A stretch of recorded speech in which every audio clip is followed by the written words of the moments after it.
Hey folks, this WTF Uncovered episode is sponsored by Squatty Potty. Finally! I've been wanting to get a Squatty Potty for years, and now I've got one, and they're a sponsor. If you're looking for a great gift, nothing says I love you more than the gift of complete elimination. And the best way to achieve that is by healthy toilet posture with the original Squatty Potty toilet stool.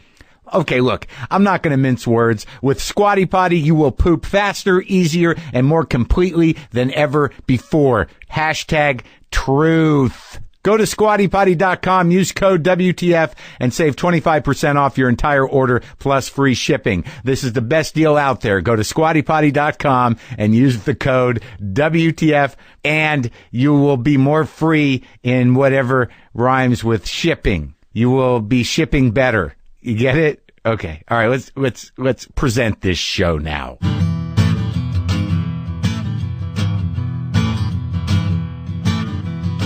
Okay, let's do this. It's another episode of WTF Uncovered, which is things that my producer Brendan McDonald found in a box underneath his bed. There's going to be a few different things.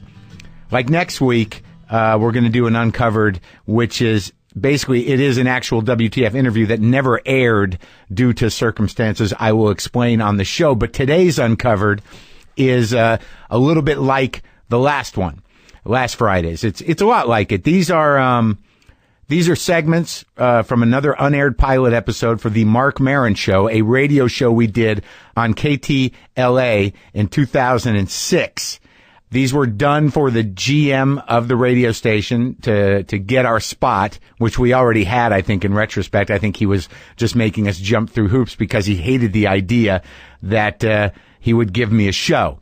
But there was some sort of deal made that was above him, and it was going to happen anyways. But this is the second of two pilots that we did for the Mark Maron Show. Now, on this one, you will hear, again, Jim Earl is my sidekick, the wonderful and cranky Jim Earl, and the guest was actually Maria Bamford. Now, this is 2006.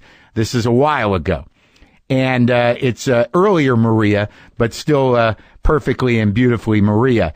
And this was also the first time we used Eddie Pepitone, who some of you may know.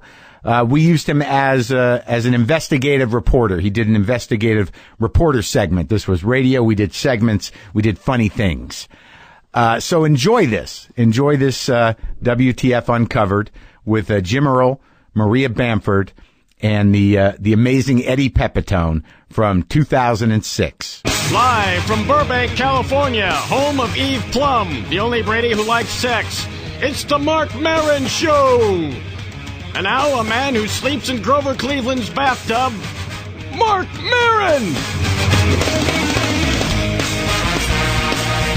Good evening, geniuses, philosopher kings and queens, working class heroes, progressive utopians with no sense of humor, lurking conservatives. I'm Mark Maron. Thank you, little Jimmy Earl, for the lovely introduction. Oh, you're welcome. Yeah, I'm very excited about tonight's show. Very excited. It's been a big day out there. Here's some real news, Jim. Here's some local news. Ralph's supermarket chain has been nailed by federal prosecutors with more than 50 criminal charges, including identity fraud, money laundering, and obstruction of justice. All right, now, I don't know if you were here, but I was here. It was before I moved to New York and then came back. There was a big strike where 60,000 union clerks walked off the job. I mean, I had to shop at Vaughn's. It was horrible. All right. Apparently, Ralph's illegally rehired some of those striking workers. All right. See, what happens is when there's a lockout, the supermarket chain says, we don't need these workers. We're in dispute with the union. They're out. But what Ralph's did is they illegally rehired some of those striking workers. They paid them with checks using fake names and fake social security numbers and had the workers cash the checks at the stores. Now, the Kroger company that owns Ralph's has, of course, laid the blame on the few store managers, the bad apples, the old corporate bad apples, just a few bad apples, thus trying to avoid the corporate level responsibility. But there's more to this story. story, and with a little help from our investigative reporter, Eddie Pepitone, who's been on the scene all day at the courthouse. What can you tell us today, Eddie? Thanks, Mark. Yeah. Hey, what the hell is this? I shop at Ralph's, Vaughn's, and Albertsons. Mm-hmm. I come to find out they are owned by the same company. Hey, how about calling it one name? How about Ralph's, huh? This way I don't get confused. All right, so Ralph's, Vaughn's, and Albertsons rehired locked out workers. Right. So they lock these guys out, then illegally rehire them. Here's an idea. Don't fire them in the first place. If you're going to lock someone out, lock them out, all right? My wife locks me out frequently because she says I can't feel my feelings, which I dispute because she pisses me off, all right? And anyway, we have 3 entrances to the house, and when she locks me out, they are all inaccessible. Doesn't matter how cold it is, or if I'm feeling woozy from having some beverages and I shouldn't be driving, or if I'm pleading with her that I will change. When she locks me out, that house is impenetrable. I don't know how she does it. I think she's getting a little on the side from a locksmith. But my keys do not work. I repeat, my keys do not work. So why does Ralph's let people back in after locking them out? Is a major corporate supermarket conglomerate transnational corporation more compassionate than my wife? Does a company with assets in the many, many millions have more mercy than my wife? Who, by the way, would have died if I didn't give her blood back in '88? But that's another story involving an accident with citizens. So my wife doesn't have the concern of a Kroger's, Ralph's, Vaughn's, or Albertsons? Eddie, please. Is that what you're telling me? Cool off. That my wife? What do you mean cool off? I don't have to simmer down. Get it. Jim, just get him out of here. Touch me. I'm in a roll. Get out of here. I'm on a all right. Look, I'm just saying that they should name it one just thing, cool off, and that Eddie. my wife All right. isn't All right. We'll finish it later. Oh my God. All right. Well, we'll get the rest of that story in just a little while when Eddie cools off a little bit. Wow. Speaking of anger, I don't want to change the tune here too much, but here's something interesting. A woman in Santa Barbara went into a mail processing plant where she used to work. A postal employee in Santa Barbara went in there and shot 6 coworkers. The last one dying this morning. It's a sad story, but I think it's interesting when I'm reading the copy here that it says this is believed to be the deadliest workplace shooting by a woman. So another great milestone has been met by a woman taking it to the next level, Jim. Taking it to the next level in the psychotic killing rampage in post offices. It never ends. I think that's why they think it is. You can understand that it's sort of like cops. It's sort of like people. It's like dentists apparently have a very high snapping rate. It's because every day dentists look into that mouth and see nothing but rot, and there's no stopping it. All right. Every day cops go out and they try to stop crime. They know in their hearts it's never going to stop. And postal workers, they sit on that line and they know that there's always going to be another letter to another place. And now I'm starting to turn into Eddie. Play us out, will you, Jim? Play us out. Turn your volume up, 'cause you're listening to Mark Maron Show. Nothing is real, and nothing to get hung about. Mark Maron Show forever.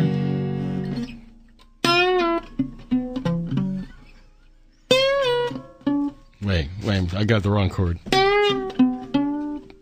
Can we do this? Mark Maron Show forever.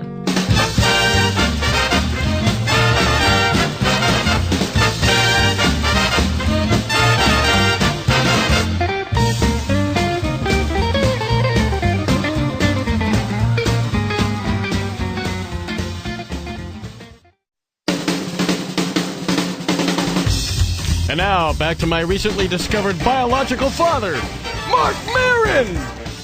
Right now, we've got a phone call here. Who's on the phone there? Can we take this call? Yeah, maybe if I became a bagger at Ralph's, Vaughn's, Albertsons, or Kroger's, or whatever, I could maybe get more respect from my wife, because I work 3 jobs and it's expensive in bed to a woman who can't orgasm. Oh, okay, all right. All right, Eddie, thank you, Eddie. I was working at Albertsons. Thank you, Eddie. Thank you. That was, of course, our investigative reporter Eddie Pepitone with I guess you'd call that a follow-up on the story that the Ralph supermarket chain is being nailed by federal prosecutors with 50 criminal charges. Thank you, Eddie. We'll check back in as new stories unfold with Eddie Pepitone. I'm very excited to have our guest here in the studio. She's one of my favorite comedians. She can also be seen on the show on Comedy Central, The Comedians of Comedy. She's on the Comedians of Comedy tour that's going to be doing another leg. Our guest is Maria Bamford. Thank you for coming. Thank you very much for having me on, Mark. So, wait, and this is Jim. You can say hi to Jim. Hi, Jim. Hi, Maria. Hey. Say it again, Jim.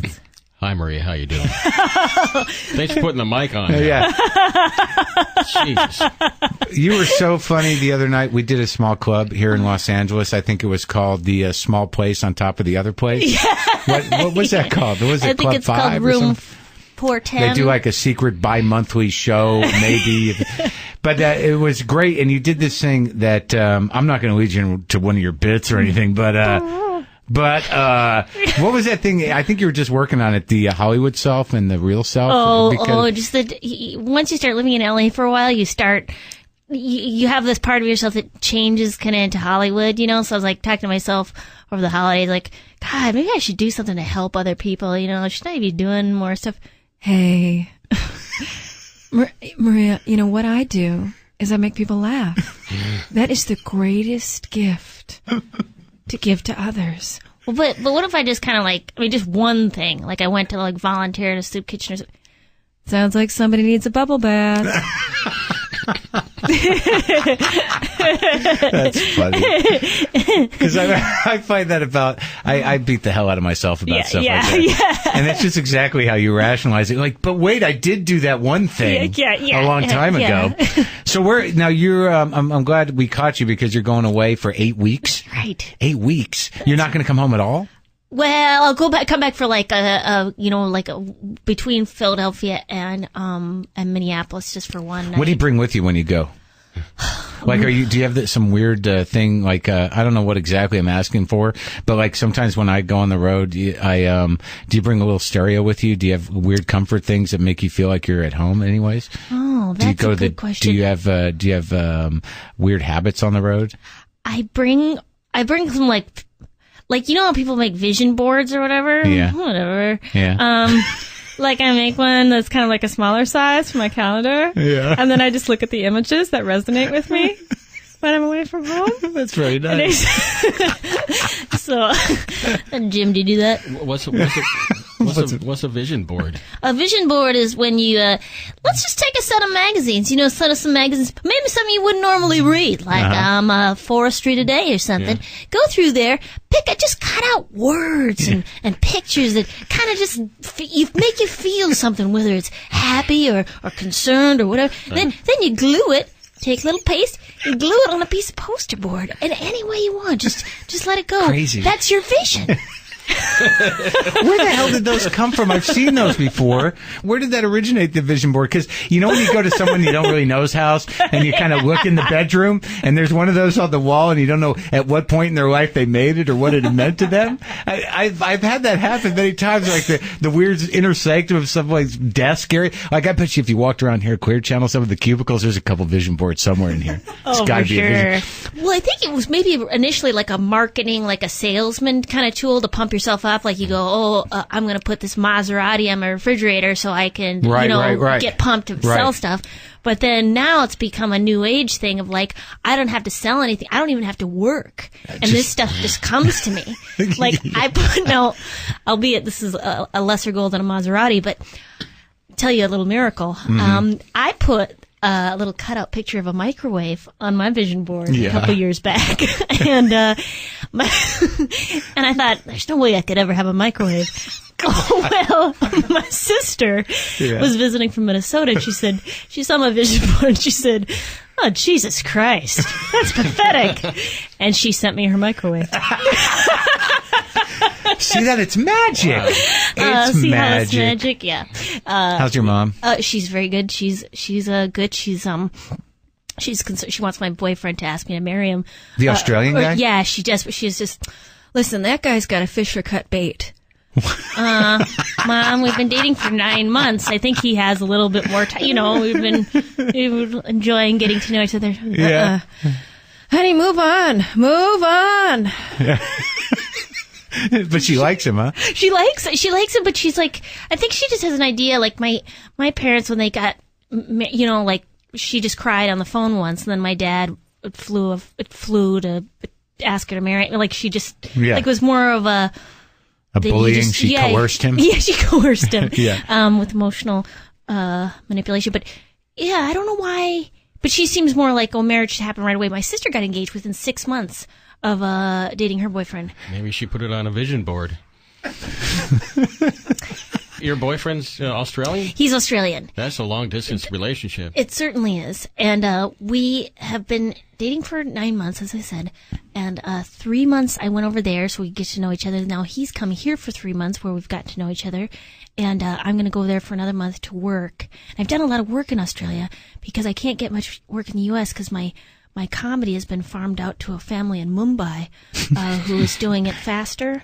Funnier. And more efficiently? Yeah, and with a really good attitude. And with less fear? Yeah. They're nice people. Wait, That's now the is that hardest part. true? Because I think you're such a unique talent, and I can't imagine that you have trouble booking yourself in this country. Is that really true? Well, I think it's just different because in the other countries they have festival atmospheres, which Sure. is what I love. And they I also love theater. appreciate unique people. Right. Like They there's- don't need people to just to reaffirm their stupid lives. Well, Wow, there where'd you that go. come from? The hell was that? Well, I think a lot of American comedy clubs, if people, it's a rare type of comedy audience. I think there is some of that developing now with some of the younger cats, is that most audiences are like, they want to be like, they're making me laugh at me. As opposed to like, that's weird. She's weird. Right. Yeah. Well, I was reading about Tom Lehrer, the political The singer-songwriter guy. And he had said that one of the reasons he stopped performing in 1960 was that he was preaching to the choir. It was like everyone who came to see him was somebody who had the same viewpoint as he did, so he didn't feel like it was as valuable. There's nothing more contemptible than the choir. Yeah. Because if you have the sad thing about the choir, and this has got to be true with Tom Lehrer, is that you'll get to a certain point where if you have any self-hatred in you, they will pay. Because it's like, how can you like me? Yeah. I don't like me. You guys are idiots. That's true. So let's talk about Australia. You're going to Australia. Okay. I've been to Australia. Yeah. But you are popular in Australia? Well, it's among certain people. I mean, it's just like the U.S. Yeah. But they have a big festival circuit where you can make very good money performing at these festivals, and you perform in theaters. You don't perform in a comedy club where people are eating stuff and you know what I'm saying, or free passes. But I was in Australia. Yes, Here's what happened to me, Okay. and I'm only sharing this. You've been there before, so it's not going to frighten you. I'd been doing comedy about 3 years. I had maybe 25, 30 minutes of material. Some guy sees me in New York. He was booking a big club. I think it was called The Last Laugh in Melbourne. I don't know if it's still there anymore. Yeah. He comes to the Improv in New York City and says, would you like to headline in Australia for 5 weeks? And I'm like, I know in my heart that I can't do the time. But when you're in that position, you're like, yeah, I can do it. Yeah, I'm going to come headline for 5 weeks in Australia. And over a series of time, I went there, and right off the bat, driving on the wrong side of the road, I started to lose my confidence. Like, oh no, it's weird here, and then I saw the kangaroos. I'm like, wow, I'm really far away from anybody. And when you call on the phone, it's tomorrow, and it was a problem because I couldn't panic with friends. Yeah. So and then I go do a talk show, and it's like the Letterman show, only it's not Letterman. And again, the desk is driving on the wrong side of the road, like it's on the it's the Steve Vizard show or somebody. Okay, so it's starting to disintegrate. Everything's falling apart. And then the first night, here's the lineup. It's a host who's a comic, and then this burlesque act. These two women with wigs and an accordion. Okay. Right. Then the next act's a guy who escapes from a straitjacket on stilts. All right. That's his closer. All right. And then they're like, and now Mark Maron. And I'm in Australia, and it's ridiculous. And of course, they're like, still, that guy's a genius. And I get up there, and I just felt myself shredding, inside, like, I can't do this. I don't have the time. What am I going to do? And as each night went by, we built towards the weekend. I was starting to come around a little bit, but it was kind of weird. Yeah. And the Saturday night, the place is packed. Like 400 people are in the room. They had just, got done. And they had an intermission after the guy on stage. stilts. That's another thing. Comedy shows that they have intermissions. Right? Yeah. So I go up there, and right out of the gate, a guy with an American accent goes, "Where'd you get that jacket?" Like in a room full of 400 people. And literally, for some reason, you know how some nights are so bad, you don't know why, but you somehow literally leave your body and watch yourself do your act to no response. It was the worst thing. All I could hear were the embers of my cigarette burning. And I was just watching myself. I'm in front of 400 people sitting there going, oh, man, there's nothing I can do to help you. Because I had shut down. Yeah. And then it was just awful because I got off stage and it was that weird baptism and failure where you're like almost relieved. Yeah. And then the guy sits me down the next day, takes me out to coffee. And he says, this isn't working out. Maybe I'll pay you for 3 weeks and we'll call it my mistake and you go on home and that's all, And I'm like, yes. So you secretly like, God. And I'm like, really? Are you sure you want to? Because I could like, no. Oh, thank God. So right when that little thing happens at the coffee shop, the waiter comes up and says, like, hey, I saw you on the Steve Vizard show. You're really funny. Where are you guys working? And I'm like, nah, I'm going home. There's a problem. But that's my little story. I was sent home from a country, but I learned my lesson. Oh. Yeah, have a good time there. Yeah.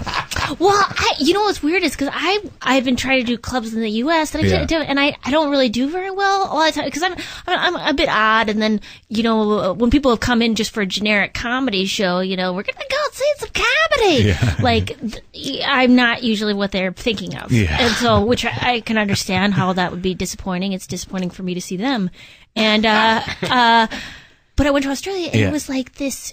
I was like this weird homecoming. Like it was because they had this festival and it's a huge festival and it's like I did like an hour and a half. You ever watch a comedian when they just start riffing and they just go on for like an hour and a half or 2 hours? Like I felt like that. Like I'd never felt like that before where you could go on. It's exciting. I'm happy for you. Yeah, it was unreal. They appreciate theatrics there too, and they understand they're willing to. I get angry hearing you tell me that people don't like you in comedy clubs. Oh well, I mean now it's getting better because of having any sort of TV credits, and people go, "Oh, you've been on TV? Yeah, you've been on TV? Oh, good TV on good TV." Yeah, they like you then. They like it on TV. Yeah, and it's weird. That's all that seems to matter to them. You can sit there and perform for them, and they won't refer to your act. They're like, I saw you on the thing. Yeah, exactly. That thing on what channel was it? On the Family? On the was it Discovery? What were you on? Comedy Central. No, but it was something. Oh my God! It's so you're here right now. You look so small. You look kind of big on TV. Look at us, that girl from TV! Which is something I've always wanted to happen. Yeah. Now when it happens, guess what? Yeah. Not so interesting. Not so exciting? Yeah. Do you hate it when they're like, what about that other guy that you're on the thing with? Is that guy an ass?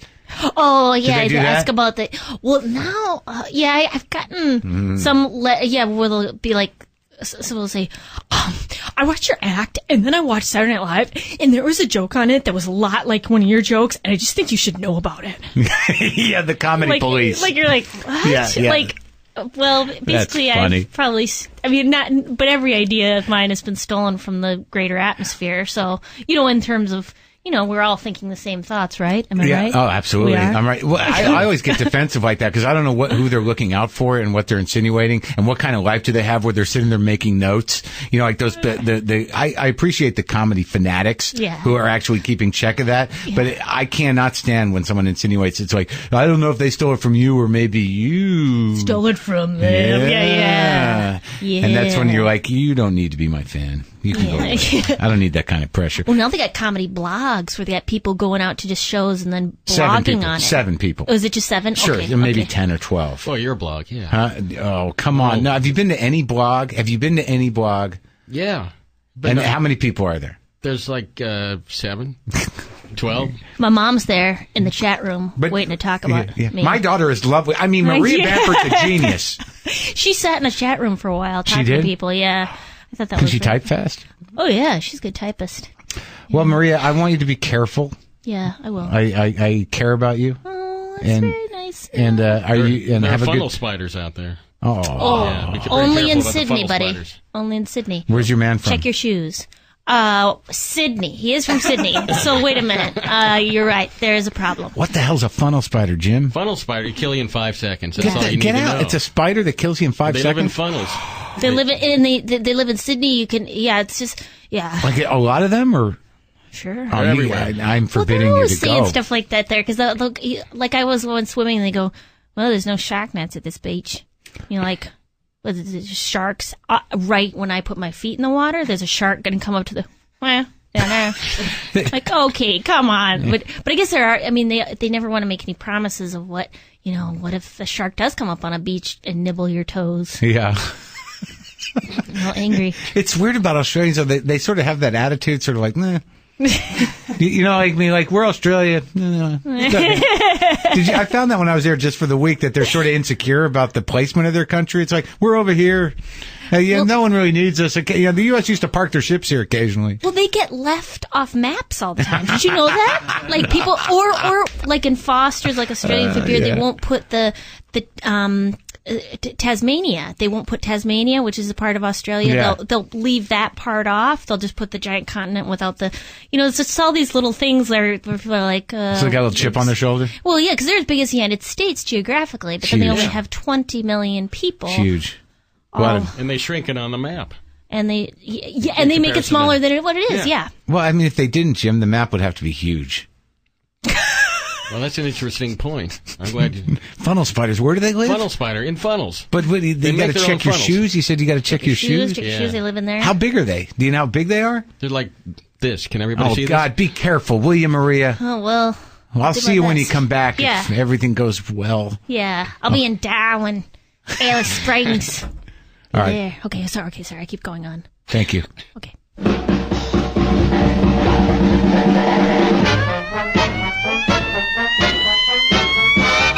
Well, it's been a great week here on the Mark Maron Show. Thanks for joining us. I'd like to thank all our guests. I'd like to thank Brendan McDonald for producing the show.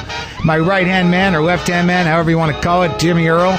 Next week, we're going to have Mark Cooper talk some politics. David Poland's going to talk some movies. We're going to have our regular Jack Boulware to give us a dispatch from somewhere in the world. And, man, I am looking forward to the weekend. Have a good weekend, sheeple.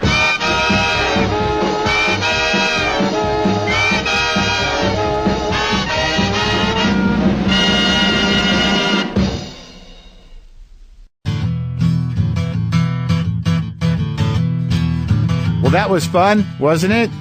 Old Mark, old Maria, old Eddie.